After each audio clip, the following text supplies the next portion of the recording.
Prise en charge au moyen de la machine à percer optimisée brevetée par SGB.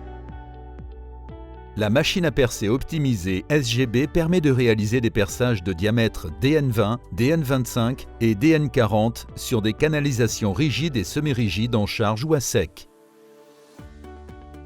Elle peut être utilisée sur un robinet positionné latéralement ou verticalement.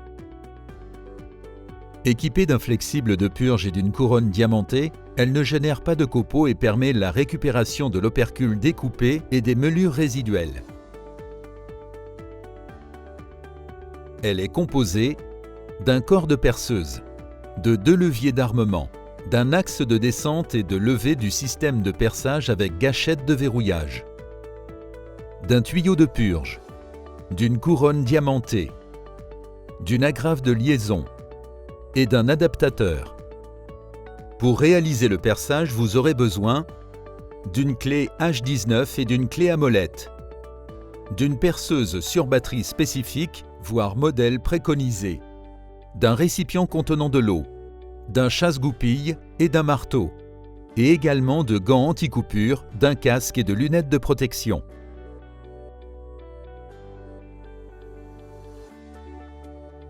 Avant toute opération, commencez par vérifier le bon serrage et le positionnement du robinet. Les perçages sont généralement faits en charge de façon à pouvoir évacuer les résidus de perçage au moment de la purge. Versez de l'eau dans le robinet, environ à mi-hauteur, pour faciliter le perçage et préserver la couronne diamantée. Avant d'effectuer toute opération, il est nécessaire de préparer la machine. Procédez de la manière suivante en fonction du diamètre de perçage souhaité. 1. Dévisser la couronne diamantée. 2. Ôter l'agrafe. 3. Sortir l'adaptateur. 4. Vérifier la propreté du logement de la machine. 5. Insérer le nouvel adaptateur en fonction du diamètre à réaliser. 6. Remettre l'agrafe. 7. Visser sans bloquer la nouvelle couronne au diamètre souhaité. 8. Tirer sur l'axe de la machine pour faire remonter la couronne diamantée en appuyant sur la gâchette. Vissez la machine sur le robinet jusqu'au contact du joint, puis serrez légèrement pour assurer l'étanchéité.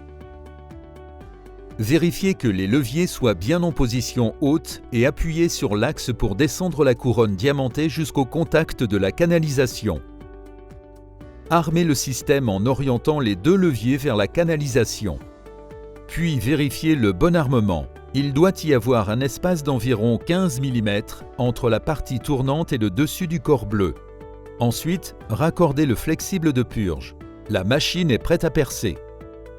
Utilisez la perceuse sur batterie avec une douille de 13. Attention, la perceuse sur batterie doit être en mode perçage sans percussion, à la vitesse préconisée sur la notice en vigueur et sans appliquer de pression sur la visseuse. Appuyez simplement sur le bouton de marche en surveillant que la douille de 13 entraîne correctement l'axe en rotation. La purge se fait automatiquement dès que la canalisation est percée. Remontez l'axe en appuyant sur la gâchette pour le libérer en faisant attention que celui-ci ne remonte pas brutalement avec la pression de l'eau. Fermez le robinet. Enfin, débranchez le flexible de purge et déposez la machine. Faire une chasse en ouvrant le robinet pour que l'eau évacue d'éventuelles impuretés. Le perçage est terminé. Vous pouvez maintenant rincer la couronne avec de l'eau pour faciliter l'évacuation de la pastille. Sortez la pastille à l'aide du chasse-goupille. Pour tout complément d'information, vous pouvez consulter notre site internet www.saint-germain-straube.fr ou contacter votre technico-commercial.